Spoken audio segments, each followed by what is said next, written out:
Hello and welcome you all guys in the premises of Kundana Study Campus.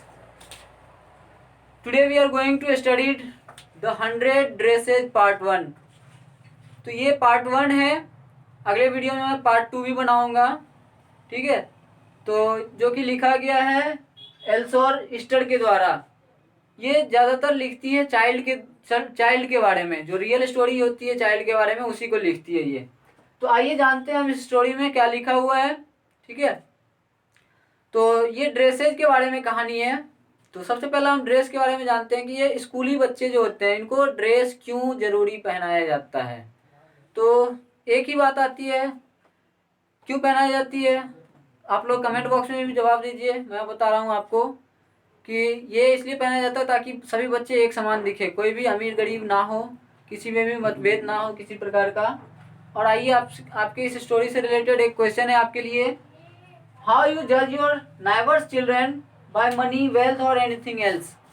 आप अपने जो इधर उधर आस पड़ोस के बच्चे होते हैं उसको आप कैसे जज करते हो. क्या उसको आप ऐसे किसी धन से जज करते हो या फिर पैसे से जज करते हो या कोई अन्य चीज़ों से जज करते हो. ठीक है. तो इसी तरह का ये कहानी है. आइए शुरू करते हैं. It's a story about a young police girl Wanda Pritonski. तो ये एक यंग गर्ल जो कि क्या होती है, पोलिस गर्ल होती है, जो इमाइग्रेंट्स होती है, जो कि किसी अन्य देश से आकर के अमेरिका में रहती है. ठीक है.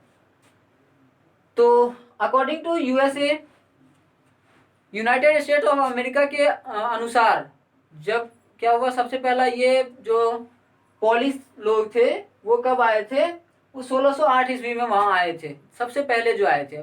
और 2000 ईस्वी में जब वहाँ का जनगणना हुआ तो क्या पता चला कि वहाँ पर लगभग 6,67,414 लोग जो थे मौजूद हो गए थे पोलिस. ठीक है. जो कि कुछ अन्य भाषा बोलते थे. ठीक है. जो कि अमेरिकन से कुछ अन्य भाषा बोलते थे. तो आइए इस यंग गर्ल, ये जो पुलिस गर्ल होती है, इसके बारे में एक कहानी दी हुई है, उसको जानते हैं. एक दिन सोमवार का दिन होता है. Wanda absent from her seat. Wanda जो है वो अपने सीट पर से एब्सेंट रहती है. वो उस दिन क्लास में प्रेजेंट नहीं रहती है. एंड मैं आपको 2-3 कैरेक्टर से पहले मुखातिब करा दूं. एक तो आप जान चुके हो वोंडा पिट्रोन्स्की, और दूसरी इसमें जो एक और कैरेक्टर होती है उसका नाम रहता है Peggy. She was belonging from और rich family. She was too pretty and she had curly hair and she often good marks in her class. तो वो क्या बहुत सुंदर होती है पैगी भी, और उसके घुंघराले बाल और भी मस्त लगते हैं, जिसमें क्या होता है वो अपने क्लास में अच्छे अंक भी प्राप्त करती है, इसलिए वो अच्छी लड़की भी रहती है. और इसमें तीसरी एक लड़की रहती है मैडलिन, जो कि वो भी अच्छी बच्ची होती है पढ़ने में, लेकिन वो भी पुअर फैमिली से बिलोंग करती है. तो आइए अब स्टोरी को स्टार्ट करते हैं. मंडे का दिन था. वोंडा जो है एब्सेंट थी अपने क्लास में. उसको कोई भी लोग जो है नोटिस नहीं कर रहे थे. ठीक है. इवन यहाँ तक कि पैगी और मैडलिन भी नोटिस नहीं कर रहे थे. ठीक है. और वोंडा बैठती कहाँ थी, she seated in room number 13 of last row of last bench and she secured good marks in her class. वो रूम नंबर 13 के लास्ट बेंच पर लास्ट रो में बैठती थी, लास्ट सीट पर, और वो अपने क्लास में अच्छा अंक वो भी प्राप्त करती थी. ठीक है. वो सभी रफ कार्य जितने भी होते थे, जितने भी बेकार के कार्य होते थे, काम होते थे, उनके अगेंस्ट चलती थी, उनके विरुद्ध चलती थी. वो कभी क्लास में चिल्लाती नहीं थी, कभी शोर नहीं करती थी, और किसी भी तरह से बातचीत नहीं करती थी किसी के भी साथ. ठीक है. All the times classmate talks about her and waiting for made joke on her. प्रत्येक जो भी सहपाठी होता था उसका, वोंडा का, वो सभी क्या करते थे, इसका इंतजार करते रहते थे. क्यों? ताकि उसका मजाक उड़ा सके. पैगी वाज प्रेटी. मैंने ऑलरेडी आपको बता रखा है कि पैगी जो है वो बहुत ही सुंदर होती थी, लेकिन ये पैगी जो है हर हमेशा इस वोंडा का क्या करती थी, मजाक उड़ाती थी. क्यों?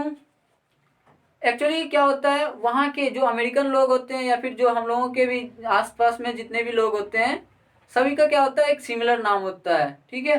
बट जो भी अलग से लोग आ जाएंगे, मान लो कि मैं या फिर आप कोई दिल्ली जाते हो या कहीं और कोई राज्य चले जाते हो, तो वहाँ क्या होता है, डिफरेंट नेम से पुकारा जाने लगता है। लोग वहाँ पर दूसरे नाम के होते हैं, जबकि हम लोग जाते हैं तो वहाँ कुछ अलग सा हो जाता है। ये तो देश ही बदल रहा था, कोई इटली से आ रहा होता है, किसी कोई पेरिस से आ रहा होता है, कोई फ्रांस से, तो कोई ऑस्ट्रेलिया से, ठीक है। तो जाहिर सी बात है, नाम तो बदलना ही होगा। वहाँ का जनरली नाम क्या होता था, थॉमस, स्मिथ, एलन, ये तरह का नाम ही होता था वहाँ पर।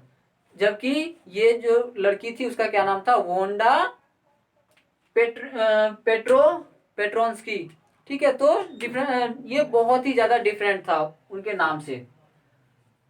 She wore a faded blue colored dress daily, which not fits on her. क्या होता है कि वो डेली डेली एक ही ब्लू कलर का जो धुंधला टाइप का हो गया था, वही ड्रेस वो डेली पहनती थी, जो कि क्या होता था, उसको फिट भी नहीं कर पाता था ठीक से, ठीक है। और और वो क्या होता था, साफ सुथरा तो होता था लेकिन उस पर आयरन नहीं होता था, ठीक है। One day Peggy asked with Wanda that how many dresses have you. एक दिन क्या होता है, पेगी जो है उससे खेलते खेलते ग्राउंड में ही पूछ देती है कि तुम्हारे पास कितने ड्रेसेज हैं। Then Wanda replied that I have hundreds of dresses that all will be different in colour, different in variety. तो वो क्या कहती है कि मेरे पास 100 जो है ड्रेसेज हैं, और सभी जो है अलग अलग कलर के हैं, और सभी अलग अलग डिफरेंट वेराइटीज के हैं। वो पूछती है, अब अगेन क्वेश्चन करती है कि क्या वो सिल्क के हैं और वेलवेट के भी हैं। बोलती है हाँ ऑफ कोर्स, वो सिल्क के हैं और वेलवेट के भी हैं। और again she asked question again that how many pairs of shoes have you. अब वो दूसरा क्वेश्चन करती है, तीसरा क्वेश्चन करती है कि तुम्हारे पास कितने जूते हैं, कितने जूते के जोड़े हैं। Then she replied that I have 80 pairs of shoes. वो क्या रिप्लाई करती है कि मेरे पास 80 जोड़े जूते के हैं, ठीक है। और all times Peggy made joke on Wanda. मैं ऑलरेडी आपको बता चुका हूँ कि पेगी जो है वो हर हमेशा क्या करती है, वोंडा पर, वोंडा का मजाक उड़ाती है। Madeline wanted to understand. Madeline जो है किसको, पेगी को हर हमेशा समझाना चाहती है कि तुम उसको मत तंग करो, उसका मजाक मत उड़ाओ, ये उसको बहुत बुरा लगता होगा, या फिर ऐसा हम लोगों को नहीं करना चाहिए। But she had feared of making joke on herself, she was also poor.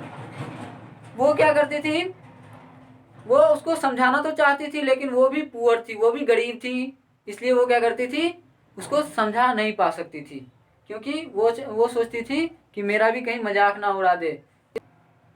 तो मेडलिन को खुद ही क्या होता है, डर होते रहता है उससे कि कहीं ऐसा तो नहीं कि मैं भी तो पुअर लड़की हूँ, गरीब लड़की हूँ, मेरा भी जो जितने भी कपड़े आते हैं वो तो पैगी के ही घर से आते हैं। ये तो ऐसा है कि मेरी माँ जो है उसको रिन्यू कर देती है, सील करके साफ सुथरे करके क्या होता है, अच्छे बना देती है। कहीं ऐसा तो नहीं कि वो मेरा भी मजाक उड़ाना शुरू कर दे। तो ऐसा ही डर लगा रहता है उसको। वो थोड़ी देर में उन सभी बातों को भूल जाती है, ठीक है। अब वो दूसरे टॉपिक पर आना चाहती है।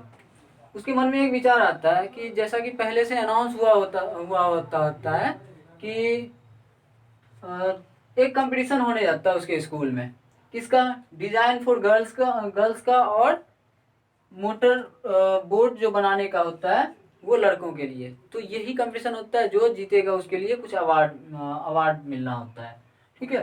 तो सभी लोग ऐसा सोचते हैं कि चलो हम करेंगे। वो एग्जाम्स भी होता है, उसका कंपटीशन भी होता है। तो उसमें क्या होता है, जिस दिन रिजल्ट होता है अगले दिन ही रिजल्ट पब्लिश होने वाला होता है। तो उसमें क्या सभी लोग तो बहुत आश्चर्यचकित से मतलब खुश होते हैं कि मेरा हो जाएगा, मेरा हो जाएगा।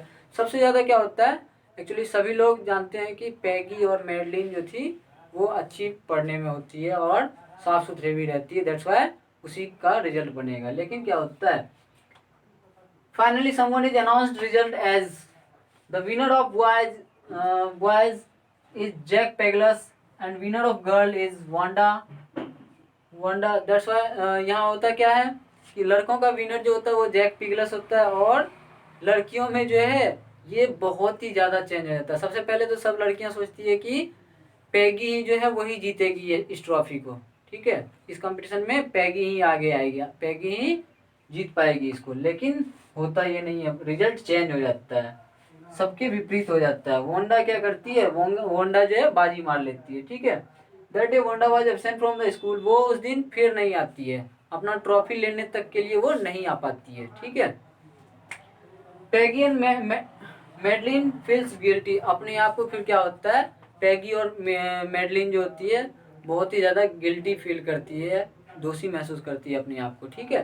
तो यही था आपका स्टोरी द 100 ड्रेसेज का पार्ट 1 का। मैं हो सकता है आपका हो क्या सकता है 100% सेकेंड पार्ट भी बनाऊंगा, आप लोग इसको देखिए, एंजॉय कीजिए और इससे कुछ सीख लीजिए। Don't tease anyone of their poorness, किसी को भी क्या कीजिए, टीज मत कीजिए, उसको उकसाइए मत, किसी